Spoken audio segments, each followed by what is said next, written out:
Hello and welcome back to Rev Endurance Sports, and probably one of the most mundane topics I'm ever going to cover on this channel. However, it is vital for your endurance capability. So we're going to talk about bicycle bottles, and this may be one of those everything you always wanted to know about bicycle bottles, but we're afraid to ask type of segments.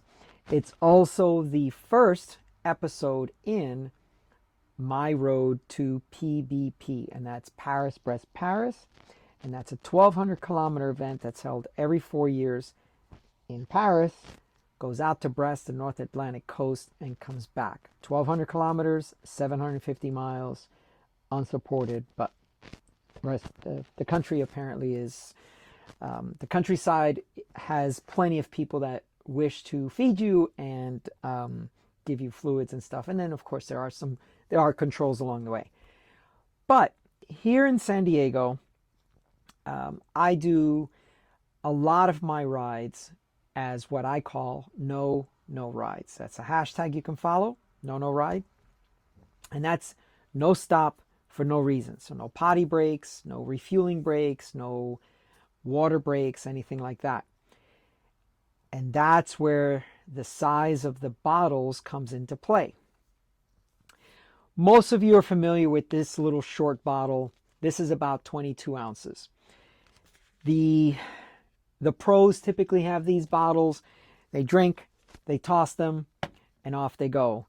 And they get thousands of bottles. Now, oh, by the way, I'd like to hear your feedback on what you think about the new UCI rule that prohibits cyclists from throwing bottles out into the countryside, and they can only throw them or get rid of them to a saunière or a fan on the side of the road and in the areas that is for refuse.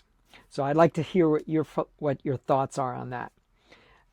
If you're not familiar with this, I think early on when this regulation came about, I guess someone got disqualified from a race because he threw his bottle to a fan. Okay, 22 ounce. This is typically your standard 26 ounce bottle. And, I get my bottles from Specialized because they pretty much have cornered their custom market. I get the Purist bottles, which have the kind of like a glass, what would be like a glass liner, and so you can put things in there that would normally stain a different type of bottle. And then I spend the money on a diaphragm type lid, which is something important as we move forward, as we move to this way. So 22, 26. This, I've been looking, because since I was going to do the video, I was looking for availability of these bottles. I haven't seen anything on a quick search, so you may have to take a little bit more time to dig for them. This being 38 ounce, I'm guessing this is a high 30, like a 33, 34 ounce bottle. And this is a bottle from Soma, and it's called Further. Now, it's a 38 ounce bottle.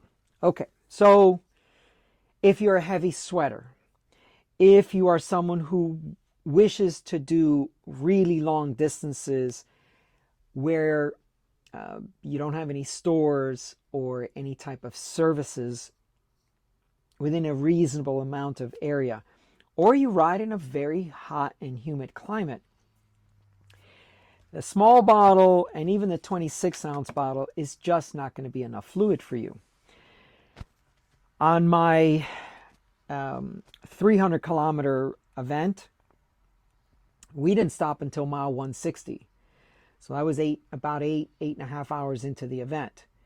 So, that's a lot of fluid carrying capacity and fuel. So depending on how you fuel yourself, this can be vital. Now, as I said, I don't know if you can find these anymore, but I've got a few of them. So As I mentioned, these bottle caps that I use have like this diaphragm in there. And what I like about them is I pull it open while I'm riding. All I ever have to do is just grab the bottle and squeeze the fluid into my mouth. I don't have to open and close the lid. And because it's kind of a diaphragm, if the bike is shaking all over the place, it doesn't spray fluid, sugary fluids or anything like that all over your frame. So you don't want that. Your bike just is going to get more trash than it really needs to after every ride. So typically what people have, especially event bottles, they use the cheapest bottles at these events when you get them in your goodie bag. But here's the challenge that I have with these two bottles. As you can tell, they're fairly tall, but the biggest challenge I have with them is the lids. The lids are proprietary. So this lid only fits this bottle. And if you've been watching my channel for a while, I despise proprietary stuff. It just doesn't make any sense. Why not try to make something that is universal?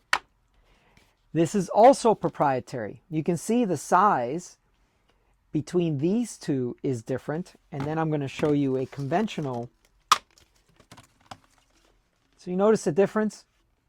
All three different sizes. So you can't take this lid with the really nice spout and put it on there because it just won't thread on. Can't put it on this one either, right? So that's frustrating. And I know this sounds like a small thing, but this is a hard tip. So it's not even something that, actually, let me address this. Because when you pull this bottle out of your cage, right, you have to be gentle because this top part is nice and soft. This part is harder a little bit. And when you pull the bottle out, you may have to reorientate the bottle a little bit so you can drink out of it. And generally, we all put it in our mouth and just kind of move it around a little bit. This is a hard plastic tip. This one you got to open and close all the time. This one does have a little bit of a valve. See if you can see that. And then, so this you'd have to open and close all the time because, as I mentioned, you're going to spray stuff all over your bike. If you're doing gravel events and stuff like that, you're just going to make a complete mess out of your bike. So I love the fluid and fuel carrying capacity of these larger bottles, but I'm not happy with the proprietary lids. Now, one other thing, and I already alluded to it. When you pull this bottle out of your bike, I kept inadvertently, you're pulling on it because it's heavy, and you gotta get good purchase on it because you're riding. It ends up spewing stuff off the top of the lid. It happens. Your hands get all messy. Then your handlebars get all sticky. And, if you're on a 15-hour epic day, your stuff's just going to get all sticky and gooey and trashed. Now, for some of you, you're thinking, there is no way I'm going to fit this bottle in my bike. And you're probably right. So on my Bianchi XR4, it's a 55. I put this one in the front bottle cage and this one in the back bottle cage. So that's why I have these two.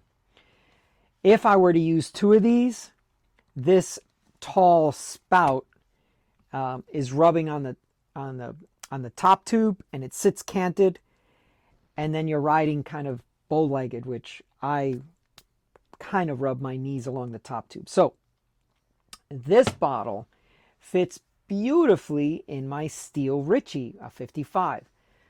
So once again, I know people think I'm a retro grouch, but these carbon frames, they try to get these triangles really small. Then you got all these odd shapes. If you just ride a steel bike, you got thin tubing, doing exactly what it needs to do, providing you strength, rigidity, and all the other stuff, stiffness, compliant ride. And you can fit bigger bottles in your bike. So anyway, so let's cover a couple of more things before we go. Some of you may ask, well, how tall is this bottle? So Jess, tell me if that is in focus there. I'm working on it. Okay.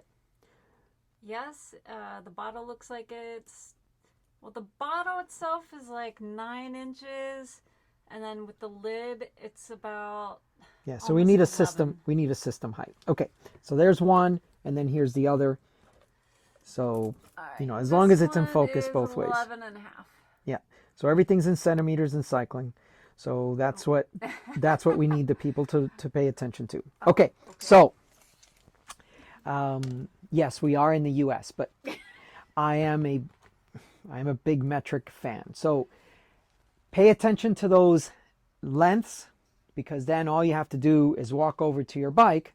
So film over here and say, okay, he measured it out to be blah, blah, blah, right?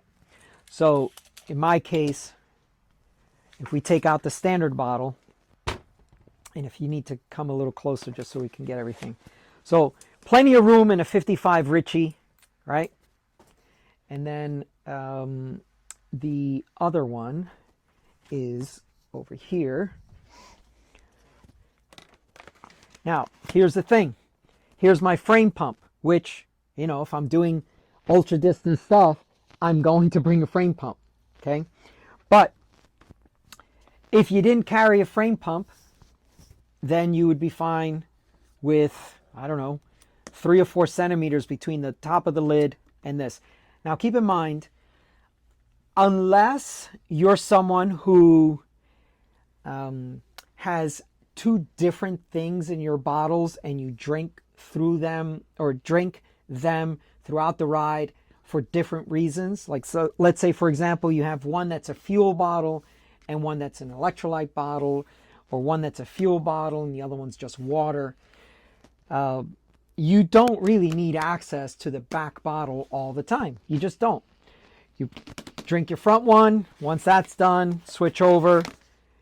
And then even if this back one is a little bit of a challenge to get in and out, it doesn't matter because you're not using it every time you need to drink. You just keep drinking out of your front one. So that's a quick primer on the bottles. Now, you can decide what you want to do as far as your nutrition. So because these bottles are so tall, what I like to do is I like to put at least 1,000 calories in each bottle. And with 1,000 calories in each bottle, that's 2,000 calories. Depending on my pace, let's say I'm doing, a double century, 2,000 calories, that gives me 200 calories per hour for 10 hours. But a lot of times I will possibly eat something else or maybe concentrate the bottles even more. So I've had upwards of 12, I've had upwards of 1,600 calories per bottle, and that is what I do with my bottles. You decide what you want to do with yours. So, okay, so now I'm looking forward to your questions. How would you use these bottles? Do you find any value in these bottles? One of the guys I watch from time to time, he just shows up on my feed, is the gravel cyclist, and he was doing a video on a Trek bottle, and I don't remember the model, and I don't remember the fluid ounces either, but it was a Trek bottle, and I said, oh, you know what, I use these Soma bottles, and to me, this Soma bottle really suits my needs. Okay, that's all for today.